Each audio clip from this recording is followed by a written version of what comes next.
Emmanuel, no livro Pensamento e Vida, eu gosto muito desse livro e sempre o cito, porque já expliquei outras vezes aqui e repito, representa um curso que a grande maioria de todos nós fizemos antes de reencarnar.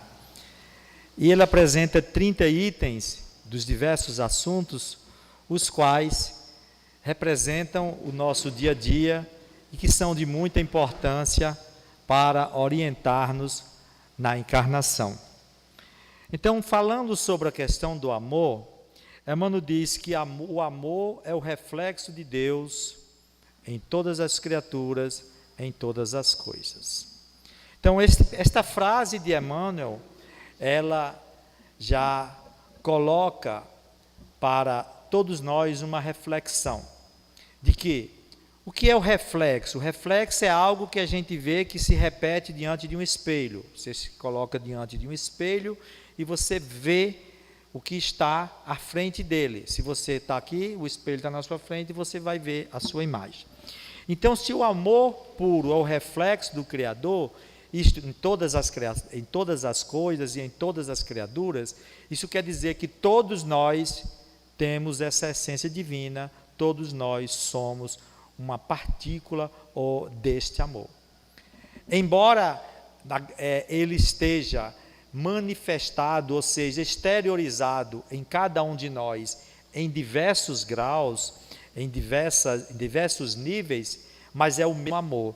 É o mesmo amor que se expressa na criatura, desde um verme que está escondido na terra, até os astros ou os grandes devas, aos espíritos sublimes que estão nos mundos mais elevados. Então, este amor, ele está presente em tudo, em todas as criaturas. E foi exatamente este amor que Jesus veio revelar para a humanidade quando esteve aqui na Terra. Ele veio falar exatamente de algo novo, de algo diferente que a humanidade ainda não conhecia. Quando nós estudamos o cristianismo primitivo, sejam na literatura tradicional e oficial, sejam nos livros espíritas psicografados relacionados à época, nós vamos ter uma ideia de como era o mundo naquela época, que tipo de sentimento, que tipo de ideais é o que prevalecia nas grandes massas e em toda a humanidade. Então, num ambiente onde o que prevalecia era o poder, era a disputa, a desonestidade, o ciúme, a perversidade, o ser humano não valia quase nada, porque a grande maioria eram escravizados, os povos conquistavam os outros com o intuito de fazer-lhes escravos, surrupiar suas riquezas, seus patrimônios, sua população, sua identidade. Então, este era o ambiente ao qual Jesus nasceu como luz divina para vir exatamente revelar esse amor para todos nós. Se nós analisarmos os mais de 2000 anos de história do cristianismo que nós temos, esta fagulha de amor divino, ela já promoveu uma verdadeira revolução na humanidade. Ainda não chegou ao ponto ideal ao qual Cristo disse que um dia todos seriam reconhecidos por muitos se amarem, que nada, nenhuma letra deixaria de se cumprir, que o Evangelho se cumpriria até a última letra, ou seja, que no final haveria um só rebanho e um só pastor. Então, mais um dia nós chegaremos nesta condição. Para isso, é necessário que cada um de nós faça germinar, faça brotar a semente divina deste amor que Jesus veio nos auxiliar a despertar. Porque a gente pode fazer a seguinte análise: Se nós somos, se Deus é amor, melhor dizendo, se Deus é amor, como o apóstolo João colocou no seu evangelho, e se o amor é o reflexo de Deus em toda a criatura, então esse germe nós temos dentro da gente. Ele precisa apenas ser despertado. Afinal, o evangelho também nos diz que nós fomos criados à imagem e semelhança do Criador. Juntando esses conceitos, nós não temos outra conclusão a chegar, a não ser a admitir que nós também somos partículas divinas desse infinito amor. Jesus falou sobre isso quando disse: vós sois deuses, vós sois a luz do mundo, que brilhe a vossa luz, você faça brilhar a vossa luz. Que luz é esta? É a luz divina que cada um traz dentro de si. Como se fosse um carvão incandescente, que momentaneamente pode ser uma brasinha bem pequenininha que está lá, mas ele precisa ser avivada, ele precisa ser estimulado para que esse carvão incandescente se transforme numa labareda divina e exteriorize exatamente esta luz que é este amor como reflexo de Deus em cada um de nós. Então vocês imaginem como era naquela época quando Jesus chegou. No seio onde a humanidade vivia de dominação, de perseguição, de guerra, na ânsia de poder, na satisfação dos seus sentidos, você falar de algo que parecia até surreal.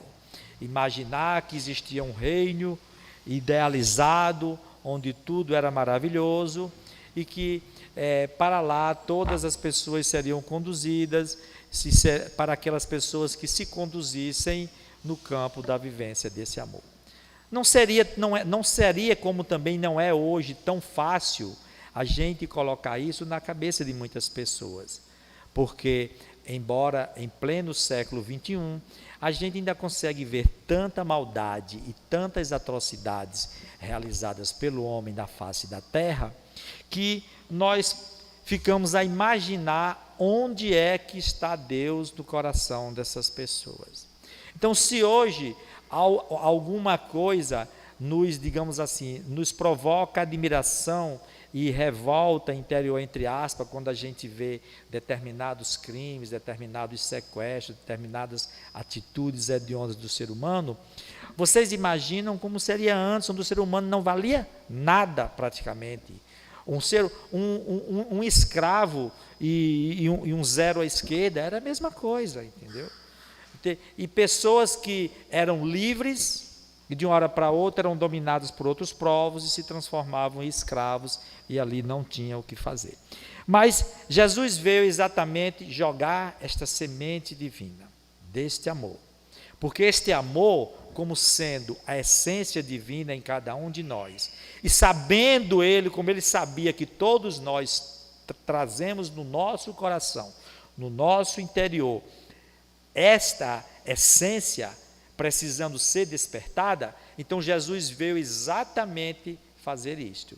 Ele veio ser o facilitador para que cada um de nós pudesse despertar em si próprio a chama divina desse amor.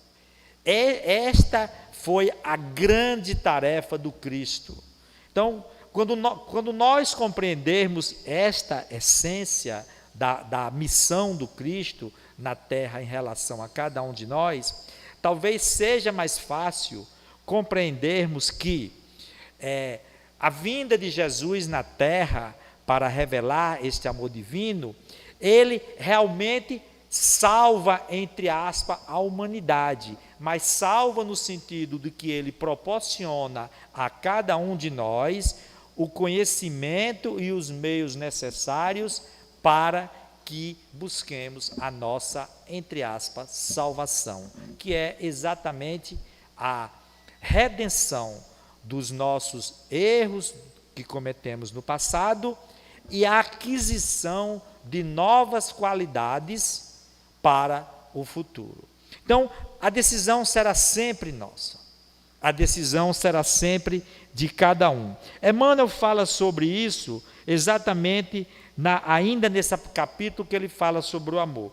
Ele diz: plasma divino com que Deus envolve tudo o que é criado, o amor é o hálito dele mesmo preenchendo o universo. Ou seja, todos nós estamos mergulhados nesse amor. Quando Paulo de Tarso escreveu que em Deus nós vivemos, em Deus nós nos movemos, é porque nós estamos mergulhados nesta essência divina e neste amor. Então, se nós estamos mergulhados neste universo divino, nesse hausto do Criador, como ele diz, nessa essência divina, cada um vai refleti-lo de acordo com o degrau evolutivo que se encontre. Por isso que a gente vê essa diversidade no planeta, a diversidade de conceitos sobre Deus, a diversidade de atitudes da criatura humana, a diversidade de pensamentos que as pessoas e reflexões que cada um faz.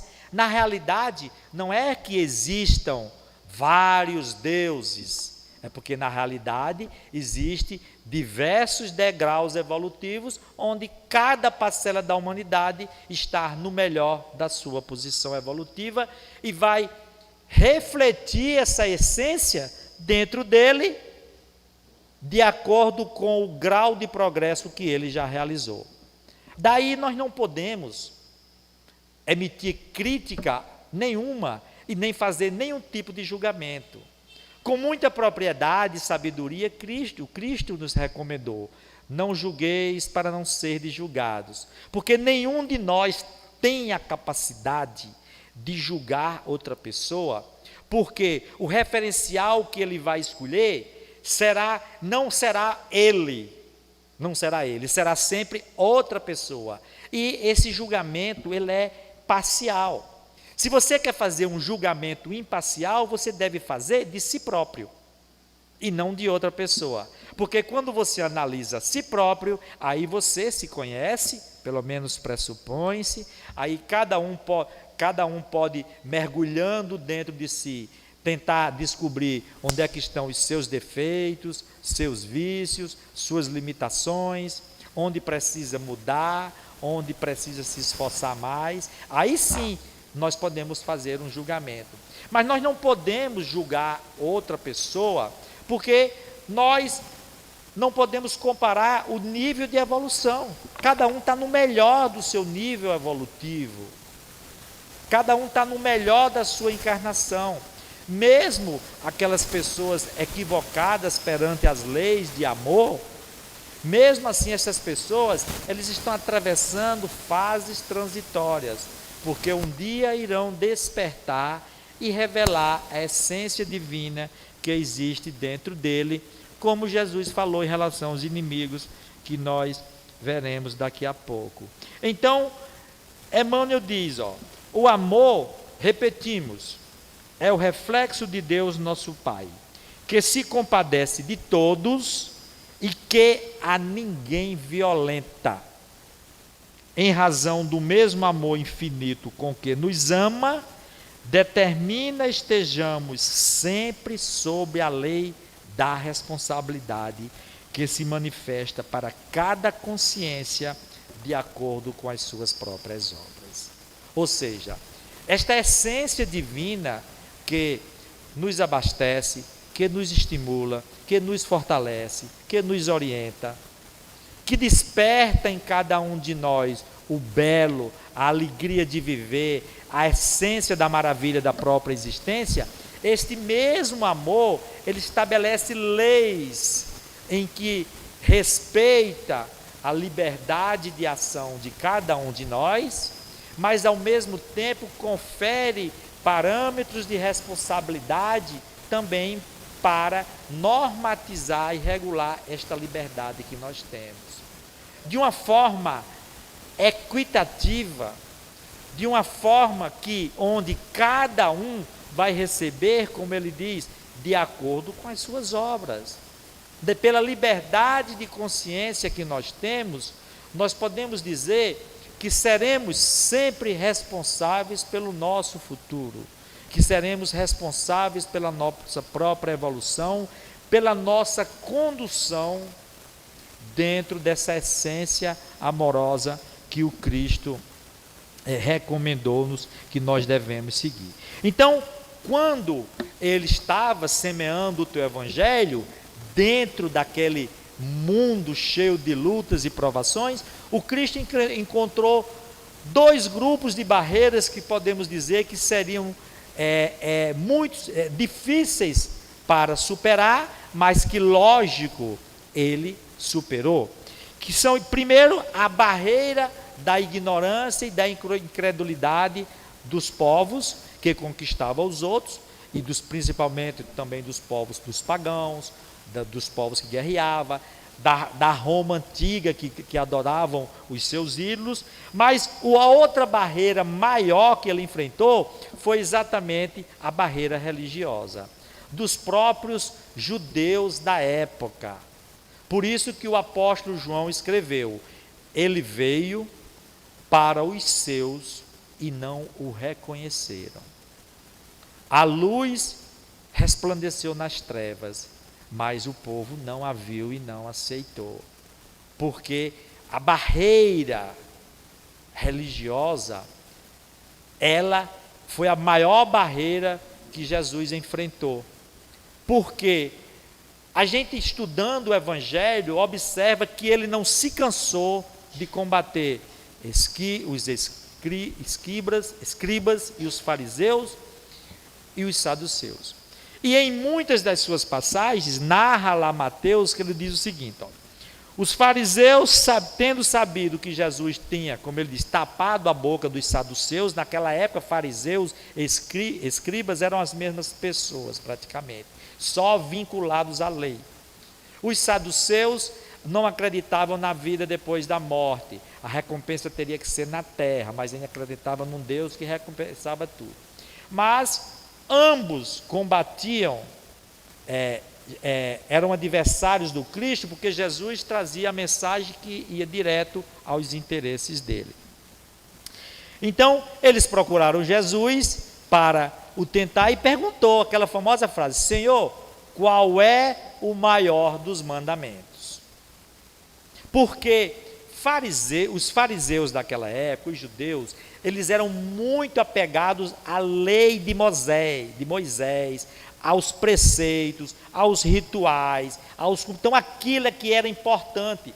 Não existia nada que envolvesse o sentimento e o coração na pregação dos templos naquela época, com raríssimas exceções, porque a religião era exterior praticamente, e as pessoas que eram chamados de chefes de Israel e doutores da lei, utilizavam os conhecimentos para dominar as massas pela ignorância que elas alimentavam.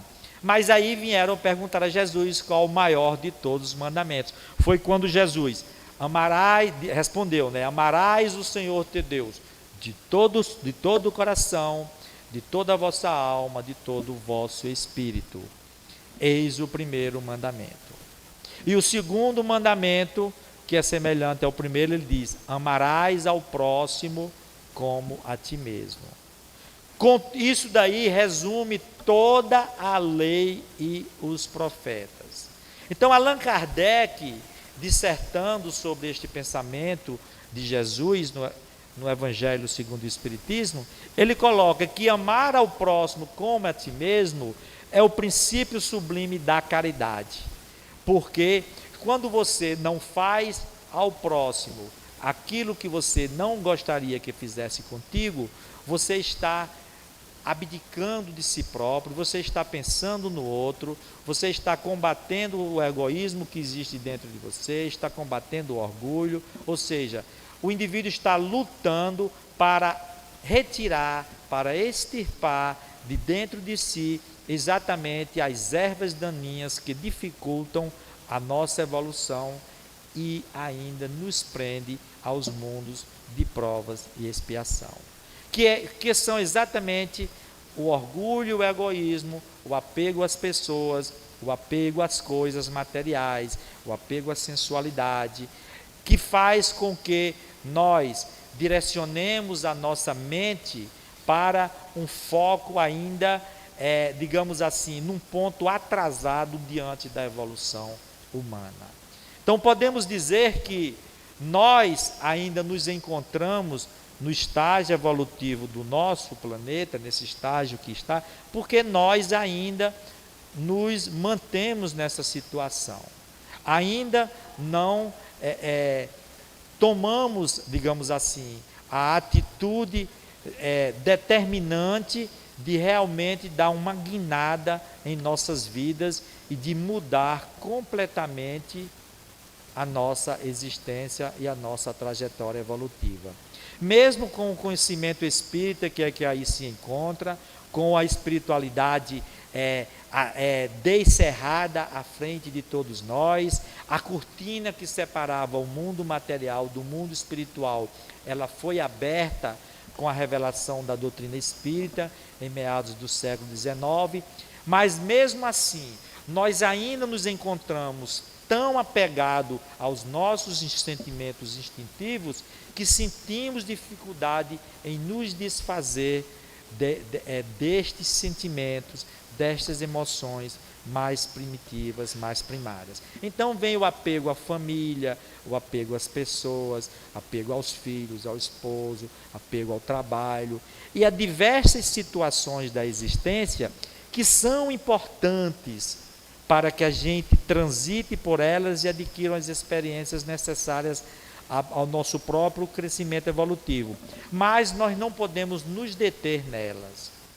O grande erro que nós cometemos dentro dessa luta que cada um trava consigo próprio para tentar superar os desafios íntimos que é a nossa própria inferioridade, é exatamente porque na maioria das vezes nós ainda nos detemos nesses sentimentos de inferioridade que habitam dentro de cada um de nós.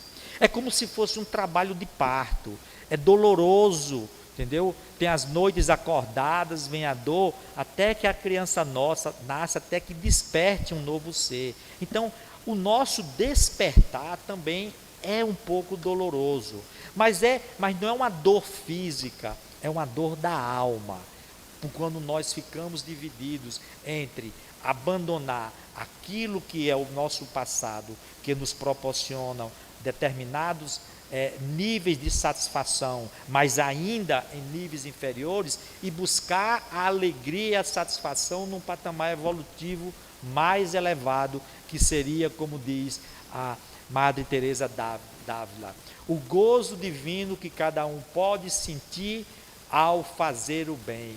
Então, a alegria de você ajudar um irmão, de você fazer o bem, de você proporcionar algo novo que saia de dentro de você, numa doação de sentimento e de amor. Então, podemos imaginar que não seria diferente. Se o amor é a essência da criação, se nós temos o reflexo de Deus dentro de cada um de nós, se nós precisamos amar ao próximo como se fosse a nós mesmos, como disse Jesus, então toda vez que nós exteriorizamos ou manifestamos uma parcela desse amor em benefício desta outra pessoa, nós também vamos sentir essa alegria, nós também vamos sentir esse benefício. Por isso que o Santo de Assis disse, é dando que se recebe, ou seja, quanto mais amor nós damos, mais amor nós recebemos, porque nós nos colocamos em sintonia com essa essência divina, que é o próprio Deus ao qual nós estamos mergulhados. Então, esta foi a verdadeira essência da mensagem de Jesus em revelar o Deus amor para em cada um de nós. E quando ele revelou o Deus amor, a gente tem que entender que o amor, a palavra amor, ela tem diversos sentidos dentro do Evangelho. Quando você analisa em diversas situações, principalmente o Evangelho que nós temos hoje, que a gente lê, ele foi traduzido do grego para o latim, através de uma obra que se chama Vulgata Latina. Então, A palavra amor no grego, ela se expressa em diversos sentidos. Em alguns momentos se expressa como eros, que é o amor sensual, o amor erótico, o amor relacionado à sexualidade. Então, tem o amor, se expressa como amor storge, que é o amor relacionado com a família consanguínea que você convive. O amor filial, também com a palavra grega relacionado ao amor que você tem pelos amigos, pelos seus companheiros, pelos seus parentes. E tem o amor ágape. Este sim é o amor relacionado ao sacrifício que cada um pode fazer por um bem maior, por outra pessoa. Então, dizem os exegetas, que são os estudiosos do Evangelho, que todas as vezes que Jesus se referiu no Evangelho à palavra de amor relacionada ao amor divino, ele usou a palavra amor ágape, ou seja, o amor sacrificial que todos nós devemos buscar um dia exercer. E ele foi o exemplo maior. Porque ele foi o exemplo maior, a história dele nos mostra. O sacrifício do Cristo, quando ele doa a sua própria vida pelo bem da humanidade, por isso aí já nos dá a ideia do tipo de amor que ele vivenciou. Como se mostrasse para a humanidade: olhe, esta é a meta que vocês têm que chegar. Ele deu o exemplo maior, ele deu o exemplo primeiro sobre como cada um deveria vivenciar esse amor. Então nós devemos buscar exatamente compreender como é que esse amor pode ser introduzido nas nossas vidas. Aí o apóstolo Paulo, na sua santa inspiração, ele escreveu aos Coríntios, na sua primeira carta, capítulo 13, versículo 13. Então ele diz o seguinte: o amor é paciente. Eu vou ler como está aqui, porque vocês já conhecem, mas a frase é muito bela. O amor é paciente e é benigno. O amor não arde em ciúmes, não se ufana, não se ensoberbece, não se conduz inconvenientemente, não procura os seus interesses e não se exaspera. Não se ressente do mal, não se alegra com a injustiça, mas regozija-se com a verdade. Tudo sofre, tudo crê, tudo expira e tudo suporte. Então, se nós buscarmos refletir a essência divina, que é o amor em cada um de nós, nós temos aí uma orientação do apóstolo Paulo, que na sua inspiração divina, quem conhece a história de Paulo e Estevão, sabe que as cartas que Paulo escreveu para as diversas regiões, elas tiveram uma inspiração divina, principalmente por Estevão, que era o Espírito que o conduzia naquele momento, o qual Paulo imaginava que era o próprio Jesus. Então aquelas cartas, elas serviram para a humanidade como ainda hoje serve. E aqui nós temos uma descrição mais ou menos não é superficial, bem mais profunda, estratificada, dissecada, ou seja, esmiuçada de como é esse amor que cada um deve procurar vivenciar. Mas Jesus ainda foi muito mais além.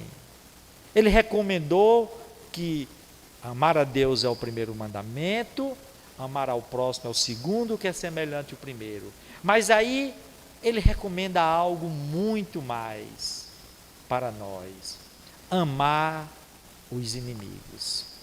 Aí sim, gente, é quando realmente a coisa pega para muitas pessoas.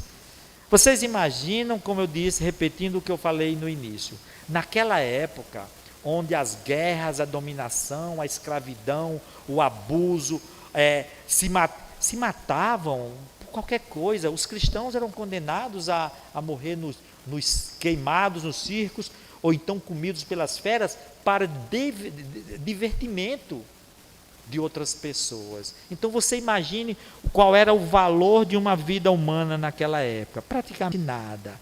Mas Jesus chegou e disse: é necessário amar os inimigos. Então, Eu vou ler mais uma vez o que Mateus registrou neste capítulo. Aprendeste que foi dito: amareis o vosso próximo e odiareis os vossos inimigos. Era o que era a lei de Italião, que era dito na lei de Moisés.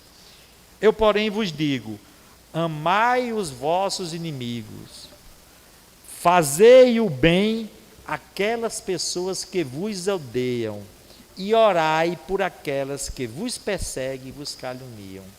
Então, gente, vamos parar um pouco para refletir nessa orientação que Jesus dá.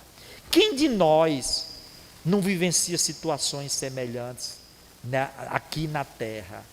Então, muitas vezes, a gente sabe aquela pessoa que não pensa como a gente, ou que nos prejudica no trabalho, ou que nos prejudicou em casa, na rua, e a gente fica naquele sofrimento, e muitas vezes desejando que algo de mal aconteça com aquela pessoa, e sente a dificuldade de tentar até uma reaproximação. Não precisa nem muito longe não, vamos dentro da casa espírita mesmo, nos melindres e nos ciúmes que criam entre frequentadores menos, porque não estão em contato direto, mas na maioria dos trabalhadores da casa espírita, que buscam a casa como refúgio, como oásis, para que possam dessedentar-se não da água física, mas da sede de conhecimento, de amor e de emoções sublimes, de energias sublimes que existe dentro de um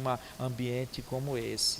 Então, uma instituição espírita, onde cada um de nós busca, entendeu? Aquilo dali será uma fonte de alimentação e de força para que cada um possa seguir adiante. Mas mesmo assim, a gente vai lá, chega, entra, começa a compreender a mensagem, começa a conviver, aí o bicho pega. Começa o homem velho despertar novamente dentro de cada um de nós. Aí começa a ver as briguinhas, as picuinhas, os melindres, e a pessoa não se atenta para uma coisa. Gente, é tão transitória a vida. Num piscar de olhos, nós estamos aqui hoje, todos nós, amanhã podemos não estar, já ter partido para a espiritualidade. Quem vai garantir que isso não pode acontecer? Não existe. Como Jesus falou, a hora só o Pai que está no céu é que sabe. Então, Jesus recomendou-nos que nós deveríamos fazer o bem indiscriminadamente. Aí ele diz: orai pelos que vos perseguem e caluniam, a fim de serdes filhos de vosso Pai que está no céu. Então, quem é que não quer ser filho de Deus? Embora saibamos que todos somos filhos do Pai Criador, mas o filho aqui no sentido quer dizer na perfeita sintonia com a essência divina do amor. Porque filhos de Deus, criaturas de Deus, todos nós somos, porque não existe nada na criação que não tenha sido planejado pelo Criador. Mas entendamos filho aqui no sentido figurado, no sentido que ser filho de Deus é cada um criar dentro de si uma perfeita identificação com o amor, porque Deus é amor. Então, você só cria essa perfeita identificação se você procurar vivenciar o mandamento maior que Cristo nos deixou. Inclusive, Jesus falou sobre isso em outra passagem. Ele diz: conhecereis meus discípulos por muito se amarem. Então, os discípulos do Cristo, os verdadeiros filhos de Deus, por identificação, são aqueles que procuram vivenciar o amor dentro de si em qualquer circunstância, mesmo diante das situações difíceis. Porque aí Jesus disse: será filhos de Deus, do Pai que está nos céus, que faz se levanta o sol para os bons e para os maus, e chova para os justos e para os injustos. E aí ele diz: por quê? Se só amardes o que vos amam, qual será a vossa recompensa? Não procedem assim também os publicanos? Publicanos naquela época era considerado uma classe de pessoas assim, que provocava revolta, porque eles cobravam os cobradores de impostos e recolhiam os impostos. Então, as pessoas mais também amam aquelas pessoas que lhes são queridas ao coração. Se apenas os vossos irmãos saudardes, o que é que com isso fazeis mais do que os outros? Não fazem também isso os pagãos? Então, meus irmãos, a gente lê esta passagem evangélica que foi lá dita por Jesus e nós ficamos refletindo como é que ainda existe hoje na Terra, depois de mais de 2000 anos de evangelho, pessoas que acham que são únicos donos da verdade, que condenam outros povos, o preconceito de religião, o preconceito de casta, o preconceito social. Como é que ainda existe? Porque essas pessoas estão distantes de exemplificar ainda o verdadeiro amor, conforme Jesus nos convida. Lamentamos, é lógico, lamentamos, porque cada um terá o seu despertar, como diz Emmanuel. A gazela desperta com o silvio da madrugada, mas a pedra desperta com a dinamite. Então, tem pessoas que podem despertar por um simples fato e um detalhe da existência, mas tem outros que são precisos passarem por provas e expiações mais difíceis para poderem despertar a sua consciência para a verdadeira essência de Deus. Sim, e poderem um dia acordar do sono letárgico da sua própria ignorância e buscar a luz divina que possa iluminar o seu coração.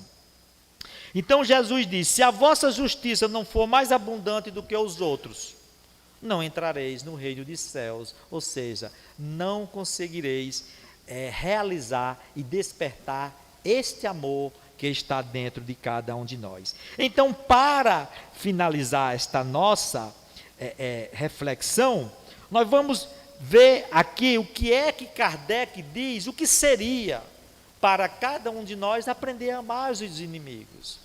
Não amar os inimigos não é você ter para com eles a mesma ternura que você tem para com os amigos. Isso aí seria contrário à própria lei científica dos fluidos, da assimilação dos fluidos. Quando você encontra com um amigo, você tem uma manifestação espontânea e íntima de uma alegria pela afinidade e aproximação de fluidos que você encontra o amigo, de acordo se aquele grau de amizade ele é mais forte ou não. Não é a mesma coisa se você encontrar um inimigo. Você não vai encontrar uma pessoa que te persegue, uma pessoa que te magoa, uma pessoa que deseja a sua morte, uma pessoa que quer te destruir. Você não vai sentir por ela o mesmo tipo de emoção que você sente ao encontrar um amigo. É contrário às próprias leis dos fluidos. Mas o que Kardec explica, que o que Jesus queria dizer, que amar os inimigos, em resumo, quer dizer você não ter para com eles o mesmo desejo de mal que ele teve para com você. Então este é o ponto de partida. Alguém me magoa no meu trabalho, alguém não gosta de mim, alguém quer me bruxar, alguém puxa meu tapete, quer me destruir, mas você não pode se igualar a ele.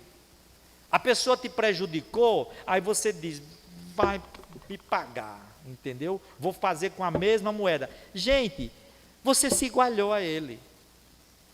O cristão, ele tem que ser diferente. Ele tem que ser diferente. Para ele ser diferente, ele tem, entre aspas, em muitas situações, de comer o pão que o diabo amassou.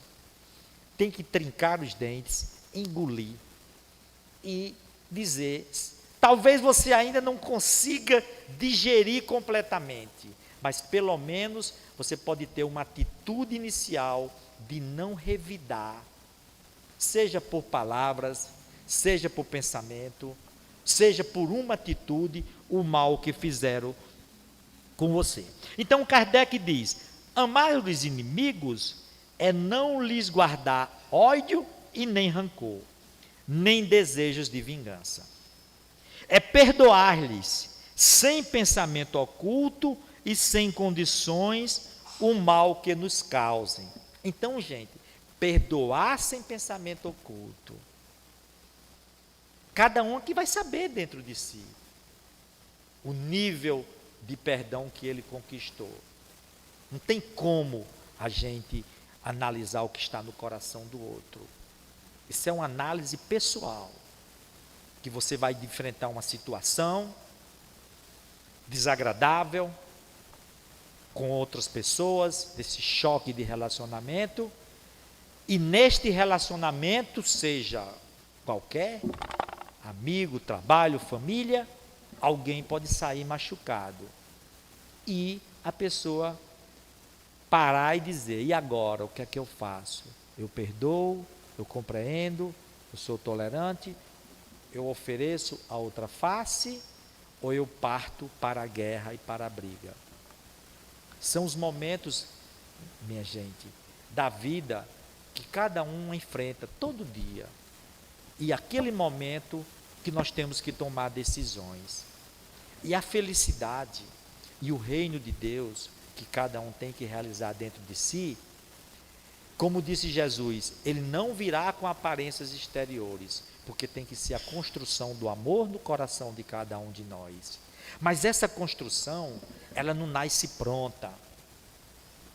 É de tijolinho em tijolinho, de andar em andar, que se constrói um edifício. Ou seja, será a soma dos pequenos atos diários do nosso dia a dia, enfrentando as diversas situações da existência, que cada um vai construindo esse reino dentro de si. Hoje eu posso sair vitorioso, amanhã eu posso ter até uma recaída, mas aí quem pode atirar a primeira pedra? O importante, se nós caímos, levantar, dar a volta por cima e transformar a queda numa experiência para não repeti-la. Então, é assim que nós devemos nos esforçar todo dia para edificar este reino de amor dentro de nós. Está lá em germe, está dentro de cada um de nós. Só aguardando o start, ou seja, o aguilhão que não precisa ser a dor, pode ser também a boa vontade em fazer o bem, para que cada um possa imprimir dentro de si próprio a renovação de pensamentos, de ideias e de ideais que irão nortear as suas atitudes daqui para frente em todos os setores da existência. Então, é perdoar-lhe sem pensamento oculto e sem condições o amor que nos causes. É não opor nenhum obstáculo à reconciliação com eles. Olha, gente, em outro momento Jesus falou, quando fordes levar a oferenda ao altar e lembrardes que tem alguém que lhe fez mal, deposita a oferenda e volta, reconcilia-se com os adversários enquanto estais a caminho com ele. Esta última frase é importante, porque muitas vezes nós perdemos a oportunidade da reconciliação. Ao encontrar uma pessoa difícil na nossa vida, que na repetição das experiências diárias despertou as reminiscências das existências anteriores, e por não termos o nosso coração aberto ao amor, ao perdão, à tolerância e ao entendimento, repetimos os mesmos erros do passado, através do ódio, do rancor, do ressentimento e da mágoa.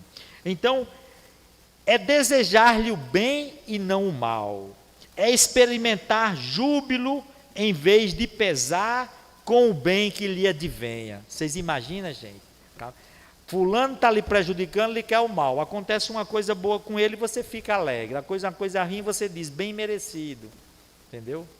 É essa forma de pensar que a gente tem que mudar dentro da gente. Então, são os pequenos detalhes.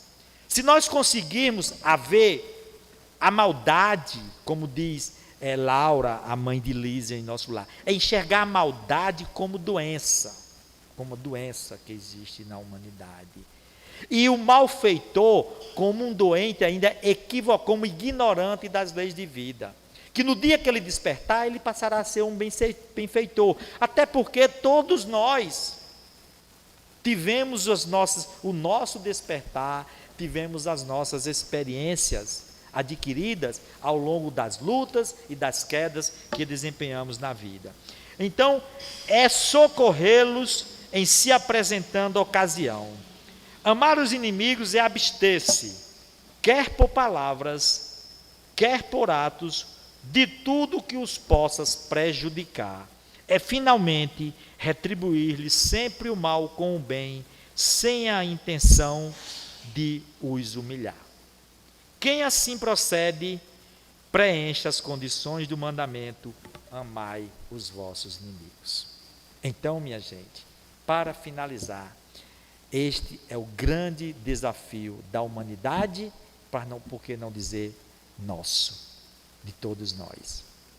Fazer com que esse germe divino do amor brote e que a luz divina possa irradiar em volta de cada um de nós esta essência grandiosa que é o próprio Deus em nós.